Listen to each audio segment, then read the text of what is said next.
हाँ तो party scene कुछ ऐसा है कि इंडिया के अंदर क्रिकेट को एक स्पोर्ट या फिर एक गेम नहीं समझा जाता।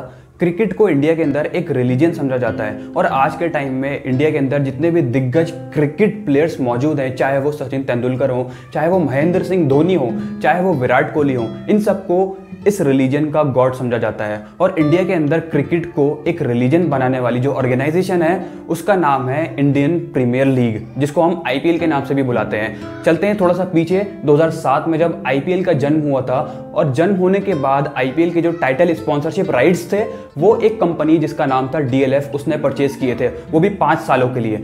5 साल का कॉन्ट्रैक्ट हुआ डीएलएफ का आईपीएल के साथ for purchasing title sponsorship of IPL. उसके बाद बहुत सारी कंपनीज आई जिन्होंने आईपीएल की टाइटल स्पॉन्सरशिप्स को परचेज किया, चाहे वो पेप्सी हो, चाहे वो वीवो हो, चाहे वो ड्रीम 11 हो। लेकिन बात करते हैं आज 2022 की। 2022 में जो आईपीएल के टाइटल स्पॉन्सरशिप परचेज करने वाली कंपनी है उसका नाम है टाटा। और आज हम आईपीएल के इस सीजन में आईपीएल को टाटा आईपीएल के नाम से बुला रहे हैं। बट पार्टी आज इस वीडियो में हम बात करने वाले हैं कि टाटा ग्रुप ने इसी साल ही क्यों आईपीएल की टाइटल स्पॉन्सरशिप राइट्स को परचेज किया। बहुत से लोगों का कहना है कि टाटा ने इसी साल ही आईपीएल के टाइटल स्पॉन्सरशिप राइट्स को इसीलिए परचेज किया क्योंकि पिछले 4-5 सालों से आईपीएल के जो टाइटल स्पॉन्सरशिप राइट्स थे वो एक चाइनीज कंपनी के पास थे। आप खुद अंदाजा लगाओ, इंडियन प्रीमियर लीग जिस कंपनी के नाम में इंडिया आ रहा है उससे पहले एक कंपनी का नाम आ रहा है जो कि एक चाइनीज कंपनी है। कितना ज्यादा खराब लगता है।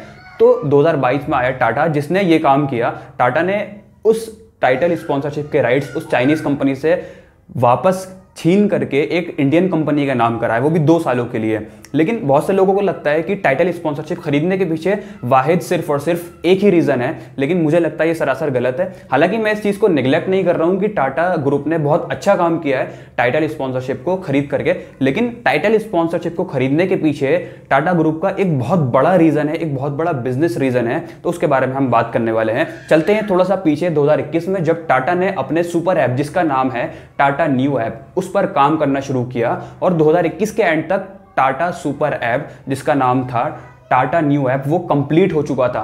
टाटा न्यू ऐप के बारे में आपको छोटा सा इंट्रोडक्शन दे देता हूं।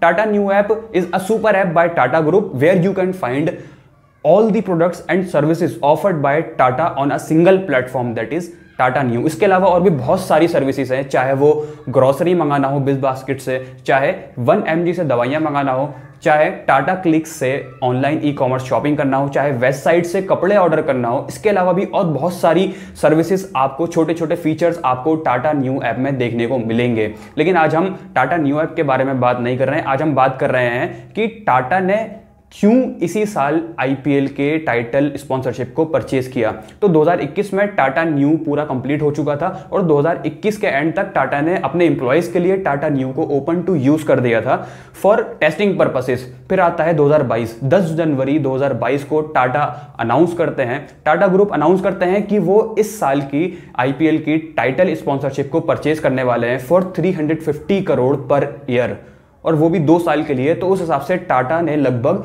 600 समथिंग करोड़ बीसीसीआई को पे किए for the title sponsorship of IPL for 2022 and 2023।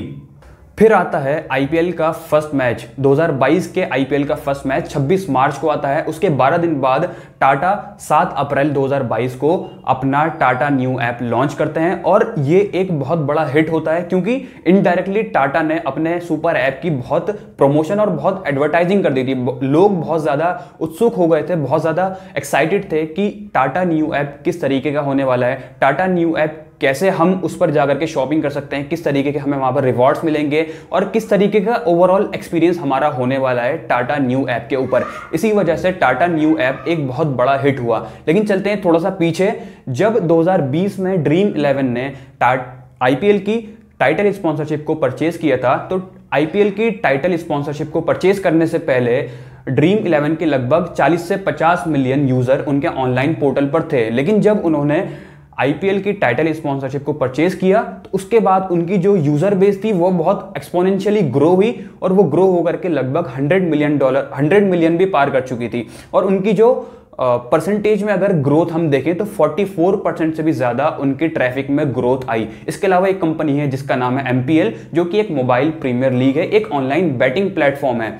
Online batting platform है, उन्होंने 2020 में आरसीबी और केकेआर को स्पॉन्सर किया था। उन दोनों कंपनीज को इन्होंने स्पॉन्सर किया था। उसके बाद स्पॉन्सरशिप करने से पहले इनकी जो ऑनलाइन यूजर बेस थी इनके ऑनलाइन पोर्टल पर, वो लगभग 30 से 40 मिलियन के करीब की थी। लेकिन इन्होंने जब उन दोनों कंपनीज को आईपीएल में स्पॉन्सर किया, इनकी यूजर बेस ग्रो होकर के 70 मिलियन तक पहुंच चुकी थी। इसके अलावा भी और बहुत सारी कंपनीज है जिनका क्रिकेट से या फिर स्पोर्ट्स से भी दूर दूर तक कोई भी लेना देना नहीं है, लेकिन फिर भी उन सारी कंपनीज की सेल्स में बहुत ज्यादा ग्रोथ हुई क्योंकि उन्होंने आईपीएल में एडवर्टाइजिंग की थी, आईपीएल में प्रमोशन कराया था। जैसे कि एक कंपनी है जिसका नाम है NIINE, जो कि एक मेंस्ट्रुअल हाइजीन स्टार्टअप है। उसने राजस्थान रॉयल्स को स्पॉन्सर किया था 2022 में। स्पॉन्सरशिप करने के बाद उनकी जो मंथली सेल्स है वो 12 करोड़ रुपए से बढ़ करके 20 करोड़ तक पहुंच चुकी थी। तो ये पावर है आईपीएल की इंडिया के अंदर। मतलब कि जो कंपनीज स्पोर्ट्स और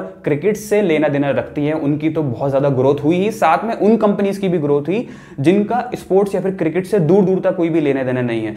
तो यही वजह है जिसकी वजह से टाटा ने 2022 में आईपीएल के टाइटल स्पॉन्सरशिप राइट्स को परचेज किया, क्योंकि टाटा ने देख लिया था कि किस तरीके से कंपनीज को फायदा हो रहा है आईपीएल में स्पॉन्सरशिप करके और आईपीएल में पैसा लगा करके कंपनीज को बहुत ज्यादा एक्सपोनेंशियल ग्रोथ मिल रही है। और टाटा को बहुत ही ज्यादा फायदा हुआ क्योंकि टाटा के जो बिजनेस वर्टिकल्स हैं वो बहुत ज्यादा हैं। टाटा ऑटोमोबाइल इंडस्ट्री में भी है, टाटा एफएमसीजी इंडस्ट्री में भी है, टाटा कंज्यूमर इंडस्ट्री में भी है और बहुत सारी जगह टाटा एंटर हो चुकी है। और टाटा ने अपना जो फोकस था आईपीएल में इस साल वो सिर्फ और सिर्फ एक ही अपनी एप्लीकेशन पर रखा, जो था टाटा न्यू ऐप। और टाटा न्यू ऐप के जरिए इनडायरेक्टली टाटा के सारे बिजनेस वर्टिकल्स को फायदा हुआ, क्योंकि टाटा न्यू ऐप पर आपको लगभग ऑलमोस्ट 90% से भी ज्यादा कंपनीज टाटा की आपको देखने को मिलेंगी। और डायरेक्टली भी टाटा की कंपनीज को फायदा हुआ क्योंकि रतन टाटा को एक लेजेंड समझा जाता है। टाटा ग्रुप की जितनी भी कंपनीज हैं और उनके जितने भी कंज्यूमर्स हैं वो सारे कंज्यूमर्स टाटा कंपनीज से बहुत ज़्यादा लॉयल हैं। और जब टाटा ने 2022 में आईपीएल की टाइटल स्पॉन्सरशिप राइट्स को एक चाइनीज कंपनी से छीन करके एक इंडियन कंपनी के नाम कराया, तो उस वजह से लोगों के दिलों में रतन टाटा के लिए और टाटा ग्रुप के लिए और भी ज़्यादा जगह बन गई और उनके जो कस्टमर्स हैं वो और ज़्यादा लॉयल हो गए टाटा ग्रुप के प्रति, जिसकी वजह से डायरेक्टली और इनडायरेक्टली टाटा के सारे बिजनेस वर्टिकल्स को बहुत ज़्यादा फायदा हुआ और उनका जो सुपर ऐप था वो एक बहुत बड़ा हिट हुआ। तो पार्टी ये था आज की वीडियो में कि टाटा ग्रुप ने 2022 में ही क्यों आईपीएल की टाइटल स्पॉन्सरशिप्स को परचेज किया। आपको ये भी बता दूं कि अगर टाटा चाहता तो 2007 में ही या फिर उसके बाद भी आईपीएल की टाइटल स्पॉन्सरशिप्स को परचेज कर सकता था। और उस टाइम तो टाटा को बहुत सस्ते में टाइटल स्पॉन्सरशिप्स मिल जाती। जब डीएलएफ ने पहली बार 2007 में 5 साल का कॉन्ट्रैक्ट बीसीसीआई के साथ बनाया था आईपीएल की टाइटल स्पॉन्सरशिप के लिए, तो उसने 40 करोड़ रुपीस पर ईयर के हिसाब से बीसीसीआई को पे किया था। वहां टाटा ने इस साल 350 करोड़ पर ईयर के हिसाब से बीसीसीआई को पे किया। लेकिन 2007 में आईपीएल की टाइटल स्पॉन्सरशिप ना लेने का रीजन ये भी हो सकता है कि उस टाइम आईपीएल की इतनी ज्यादा पॉपुलैरिटी नहीं थी और आईपीएल की इतनी बड़ी ऑडियंस नहीं थी जितनी आज है।